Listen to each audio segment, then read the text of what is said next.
Magandang gabi po sa ating lahat mga kapatid sa pananampalataya. Saan man kayo naroon ngayon, kung kayo man ay narito sa ating bansang Pilipinas o nasa ibang bansa, kayo po ay welcome sa ating midweek worship service dito sa Jesus, the Living Word Global Christian Church.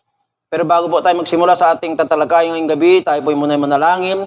Diyos amang makapangyarihan sa lahat, pinupuri ka namin, dinadakila ka namin, pinasasalamatan ka namin dahil minsan pa na kami ngayon ay mag-aaral ng iyong salita. Hayaan mo ng Espiritu Santo ang siyang magturo sa amin, buksan mo aming puso at kaisipan upang aming ma-absorb ang iyong banal na salita. Maraming pong salamat, Panginoon. Pinagkakatiwala namin ito sa iyo simula hanggang sa matapos. Sa pangalan ni Jesus, Amen and Amen. Purihin ang Panginoon. Mga kapatid, tayo po ay nasa huling Huwebes ng buwan ng Mayo ng taong kasalukuyan at ang ating team, yun pa rin, ang Choose Kindness na ating mababasa sa Efeso chapter 4, verse 32. Ito po ang sinasabi, be kind to one another, tender-hearted, forgiving one another as God in Christ forgave you. Purihin ng Panginoon sa pagbabasa ng kanyang salita. Hallelujah. At ang meaning ng kindness ayon sa dictionary, sabi po dito, the quality of being friendly, generous, and considerate. Alam naman natin ano ibig sabihin ng friendly. Para ibiganin. Ayun. Generous, mapagbigay. Hallelujah. Doon sa ating binasa na may salitang tender-hearted, mga kapatid, ito yung sinasabi natin sa Tagalog na may malambot na puso. Ang taong nagtataglay ng kabaitan o kindness ay may malambot na puso. Sa ating tatalakay ngayong gabi, ito ay binigyan ko ng titulo na True Kindness.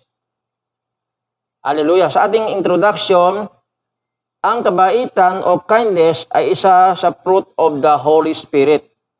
Ito ay isang outward manifestation o lantarang ginagawa ng taong pinananahanan ng Espiritu Santo. May mga bagay o may mga taong likas na mabait at may mga taong nagbait-baitan lamang dahil may masama siyang motibo. May masama siyang hangarin.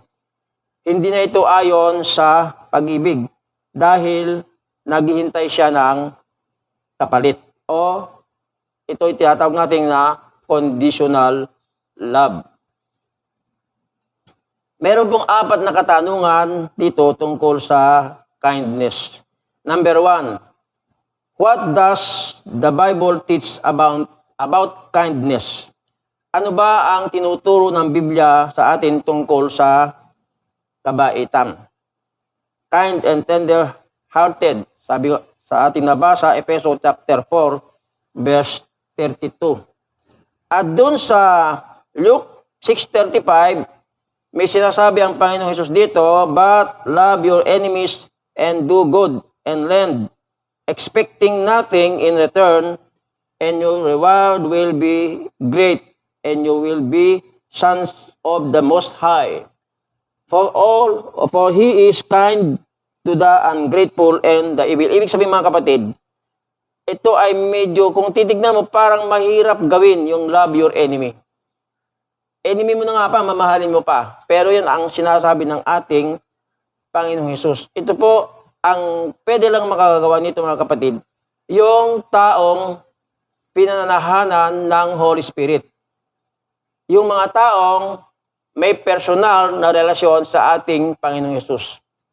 Amen. Dahil napakahirap po. Ano ba ang ginagawa ng sanlibutan? Ngipin sa ngipin, kuko sa kuko, ano ba 'yon? Pag ikaw inapi, gumanti ka. Ayun po yung madalas na pinopromote ng mga palabas sa telebisyon. Inaapi sa una yung bida, sa bandang dulo ay gumaganti at siyempre bida, nananalo siya. Hindi po yun ang tunay na tawag dito. Hindi po yun ang ugali ng isang tunay na Kristiyano. Ang tunay na Kristiyano, kagaya na sinabi sa inyo kanina, mga kapatid, ay meron siyang true kindness. May tunay na kabaitan ang isang tunay na Kristiyano.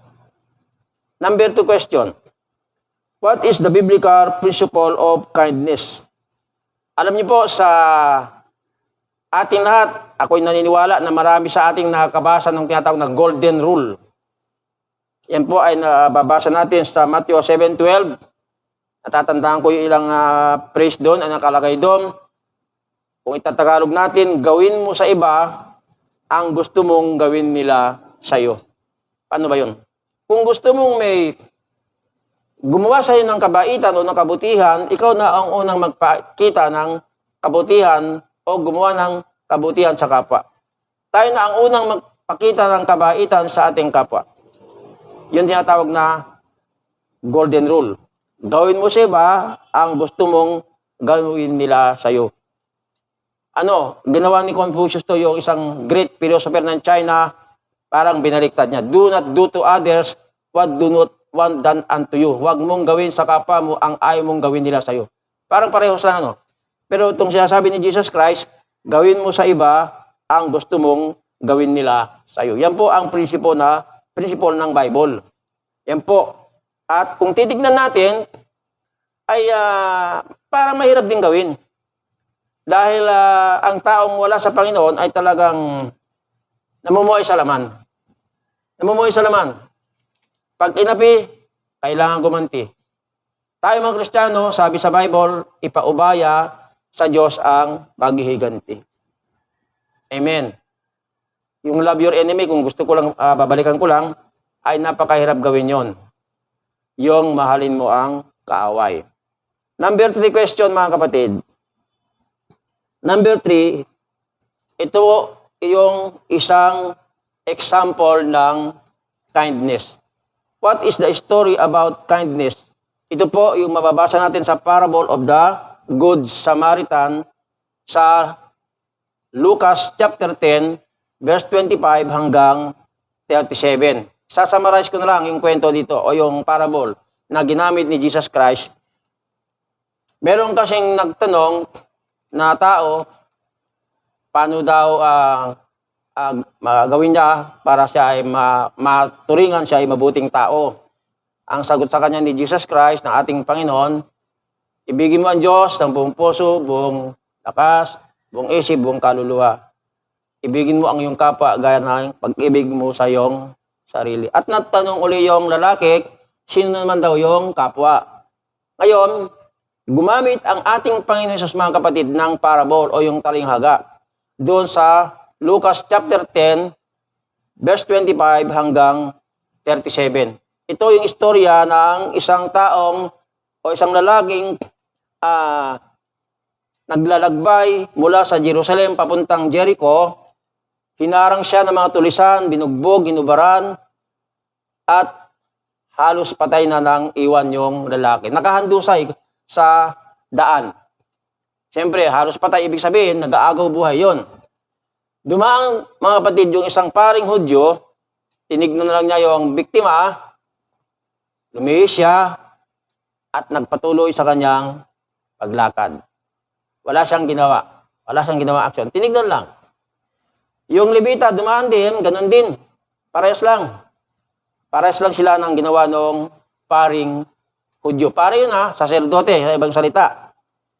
Tinignan lang yung biktima, lumihis ng daan, nagpatuloy sa kanyang paglakad. Pero may dumaang good o Samaritano. Mga kapatid, ang kultura sa Israel, yung mga Hudyo galit sa mga Samaritano. Galit sila. Amen. Kasi sa kanila, hindi raw pure Israelites ang mga Samaritan.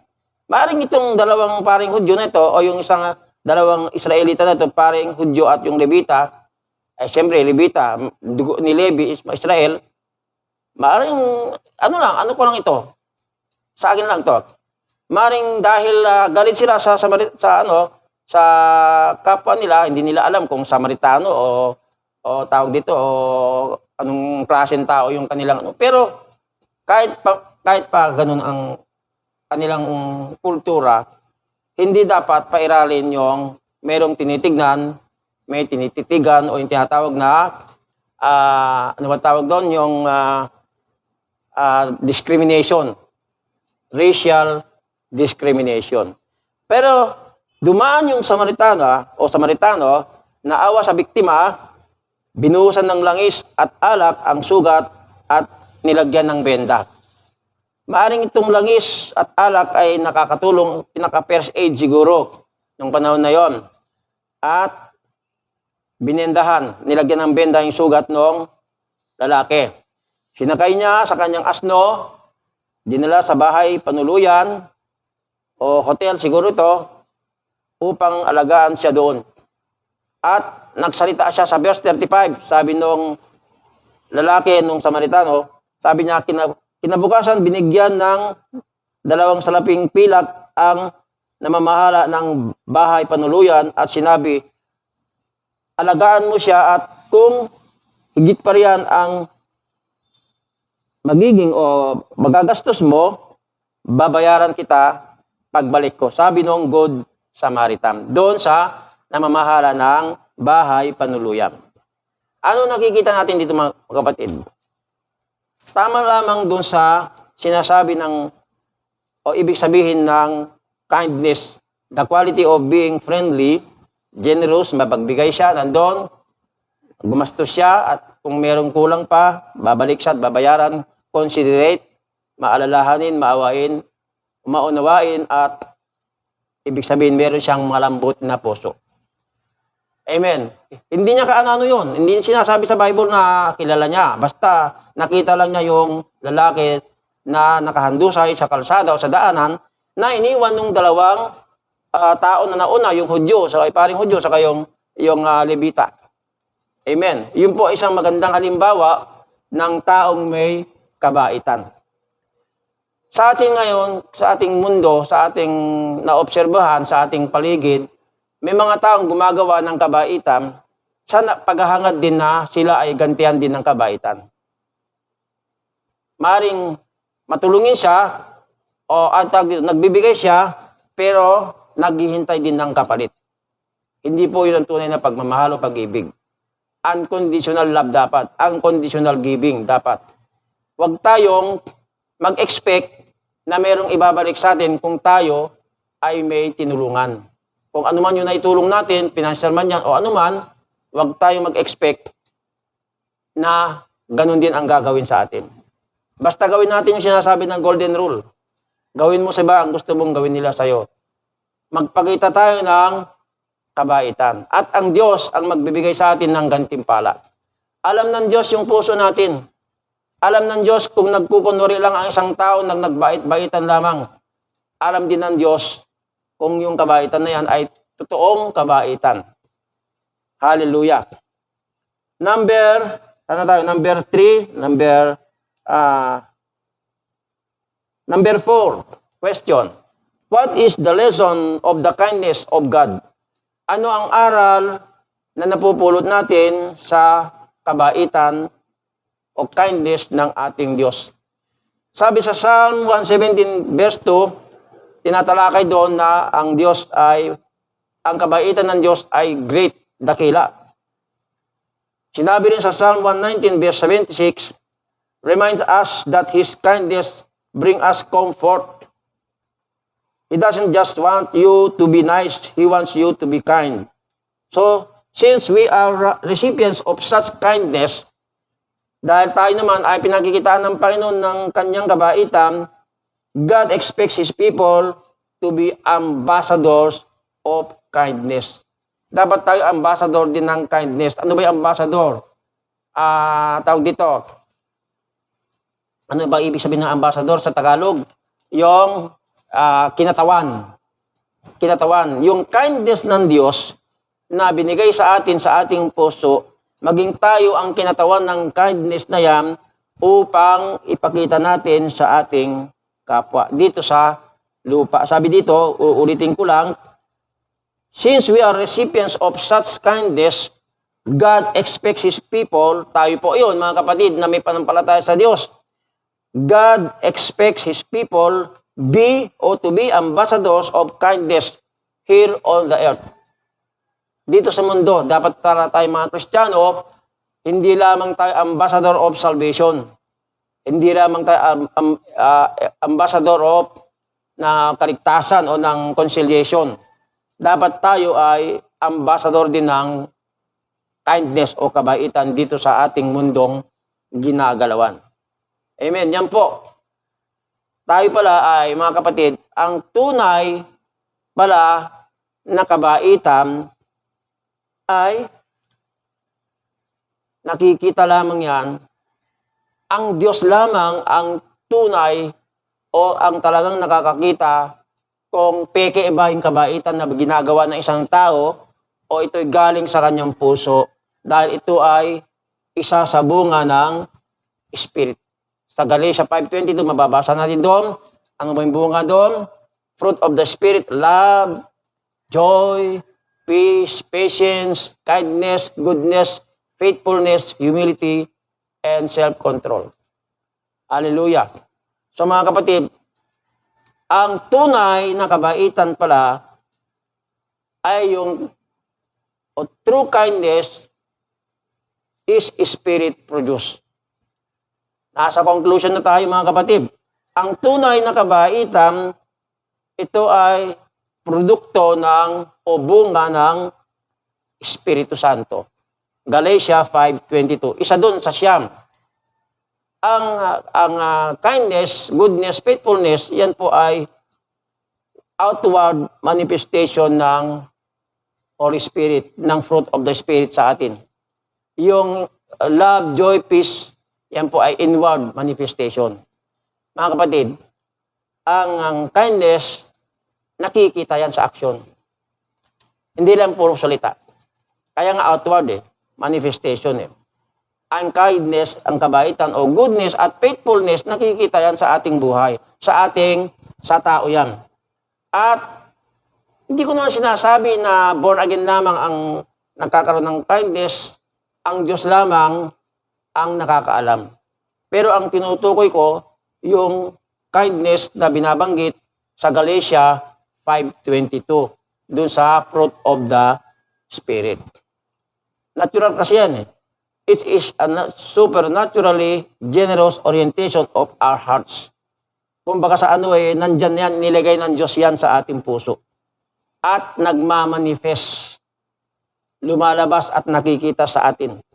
Ang bunga mga kapatid, pag nagtanim ka ng bunga ng punong kaya, halimbawa mangga, hindi mo pwedeng utusan yung mangga at hindi mo pwedeng sabihin, mamulaklak ka na. Dapat lumabas na ang usbong mo. At usbong ay magiging bulaklak, at ang bulaklak ay maging bunga, at ang bunga ay mahinog. Hindi po. Ang fruit, o tinatawag na bunga, ay kusang lumalabas yan, kumbaga sa bunga ng punong kahoy, kusang lumalabas yan sa kapanahunan. At sino nagpapalabas noon? Sino gumagawa noon? Ay ating Panginoon.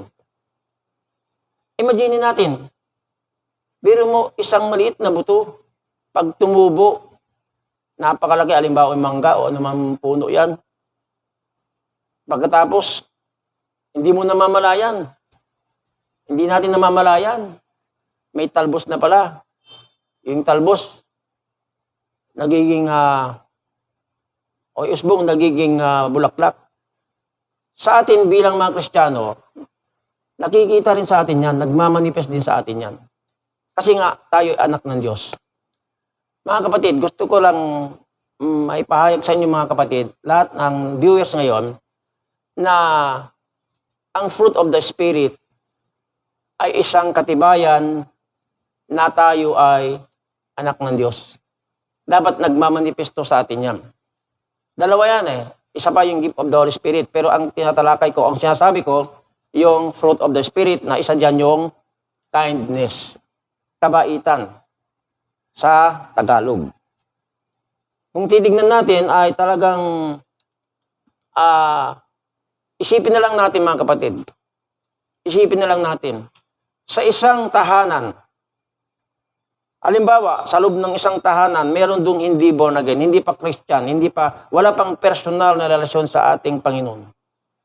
Palagay mo yung si Bunso, siya ay hindi pa Christian, hindi pa siya born again. Maaaring ang nakikita natin madalas sa kanya, yung kanyang kamalian. But I believe, sa isang tao, kahit sabihin natin yan ay hindi pa born again Christian, wala pang personal na relasyon sa ating Panginoon Hesus. Sa kasuluk-sulukan ng kanyang puso, ako'y naniwala na mayroong natitirang kabutihan o kabaitan sa kanya. Example ko na lang yung isang sanggano. Ilagay natin sa medyo masahol pa. Mamatay tao. Sabihin nila natin mamamatay tao. Mamamatay tao yan. Kriminal. Pero siya ay may pusong mapagmahal sa kanyang mahal sa buhay. Mahal niya ang kanyang magulang, mahal niya ang kanyang mga kapatid, mahal niya ang kanyang mga kadugo. Subukan mong salingin ang isa sa kanyang mahal sa buhay. Nakahandang makipagpatayan yon. Dahil mahal niya.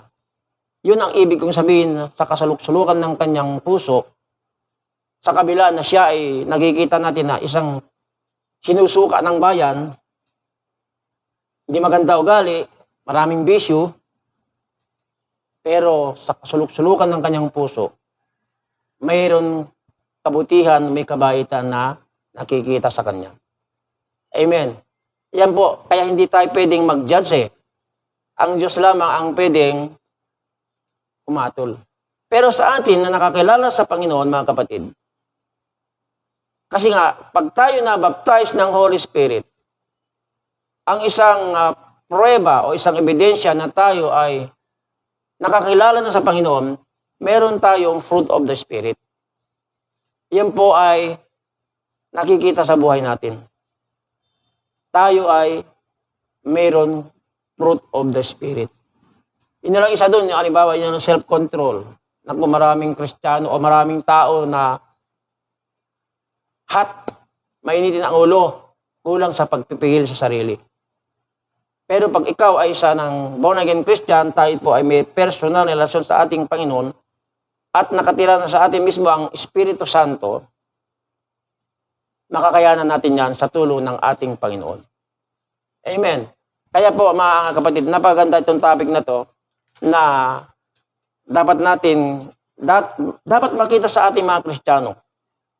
Hindi lamang yung mga leader na hindi na ako magbabanggit ng pangalan. May mga leader, pastor, sabihin natin pastor o leader, na kung titignan natin, okay mag-preach. Wala mang problema dun . Walang problema dun. Pero, para sa akin lang, mas powerful ang preaching kung ang preaching natin ay yung nagawa na natin. Kung magkasano na pagtagumpay na natin. Bakit? Wala tayong takot na i-share yun . Napagtagumpay na natin . Bagamat ang salita ng Diyos ay may magkabilang talim, yung isang talim ay para doon sa nakikinig at yung isang talim ay para doon sa isang nagsasalita o nagpipreach, para sa kanya, para sa atin. Pero para sa akin yung preaching na mas maraming testimony o may testimony na sinishare ng preacher na nangyari sa buhay niya, para sa akin powerful yun. Powerful yun. Mahirap kasi magbigay ng wala ka. Kung ano meron sa atin, yun lang ang kaya nating ibigay. Halimbawa, may mga naririnig tayo na nag-i-exhort. May naririnig tayo na nagpipreach. Halimbawa na lang, ganito sinasabi niya. Hindi natin pwedeng sabihin na wala tayong panahon sa Diyos. Hindi natin pwedeng sabihin na lahat na oras ay sa atin at wala na panahon sa Panginoon. Amen? Pero kung titignan mo, hindi naman niya ginagawa yung kanyang pinapangaral. Ay di parang ipokrito ko na lang kagaya ng tuliksan ni Jesus Christ sa mga Pariseo, mga mapagpaimbabaw, sabi doon. Kaya mga kapatid, tayo mga Kristiyano, mag-ingat din tayo. Kahit sabi mo tayo leader na, mag-ingat tayo sa ating preaching. Baka yung ating preaching ay di naman natin kayang gawin. Amen? Dinidiscourage mo yung mga tao na nagsasabing walang panahon. Ikaw nga, marami ka ring palso, marami ka ring ligwak. Kumbaga sa ano, marami ka ring hindi nagagampanan. Hindi na ibibigay sa Diyos. Amen? Sa ating conclusion, dapat tayo magpakita ng kabaitan sa ating kapwa. Kahit sa tingin natin ay hindi sila deserve. Hindi sila karapat-dapat. Pero ang Diyos mismo ay napakita ng kabaitan sa atin. At ang kabaitan na yan ay naging dahilan para ang tao ay lumapit sa Kanya at humingi ng tawad, magrepent sa kasalanan. Yung kabaitan ng Diyos, naramdaman natin, yung Kanyang kabutihan, yung Kanyang pag-ibig, nung tayo makasalanan pa, tayo ay nagkaroon ng pagkakataon na lumapit sa Panginoon. Sabi nga sa panghuli, we imitate God's kindness, therefore, by loving our enemies. Ibig sabihin, pwede naman natin pala tularan, bagamat kahit hindi 100%, ang ating Panginoong Hesus. Ang pinaka-the best example natin dito, ang ating Panginoong Hesus. Amen. Kaya tayo mga kapatid, kung sino man ang viewers natin ngayon, tayo ay manalangin at manalangin tayo kung Kristiyano ka man o hindi pa. Ito, ang panalangin na ito ay para sa atin lahat. Salamat Panginoon sa gabing ito. Kami po ay nagpapasalamat dahil ang topic na ito ay pwede naman magawa ng isang hindi pa born again, pero ang tunay na kindness, kabaitan, ay ito ay dahil sa bunga ng Espiritu. Tulungan mo kami, Panginoon, na hindi lamang salita, kundi sa gawa naming maisagawa, Panginoon, ang tunay na kabaitan o kindness sa aming kapwa. Nakikita ito, nagagawa namin ito sa tulong ng banal na Espiritu. Salamat po na marami, tunay nga, sa iyo lamang ang katakilan, kaluwalhatian, pasalamat sa pangalan ni Jesus. Amen and amen. Diyan po nagtatapos ang ating topic ngayong gabi at dadako tayo sa ating benediction. Taas po natin ating dalawang kamay patungo sa langit. Ang masaganang pagpapala, pag-ibig, kapayapaan, at pag-iingat mula sa ating Diyos Ama, sa pagkikisa ng Diyos Anak, at sa palagiang patnubay ng Diyos Espiritu Santo ay sumasa atin lahat ngayon, bukas, at magpakailanman. God bless you all, mga kapatid. Tayo po, nawa, sana Panginoon, sa ating Panginoon ay lagi nating susubaybayan ang gawain ng Panginoon dito sa Jesus the Living Word every Thursday night, 7 o'clock dito sa ating midweek worship service. God bless you all.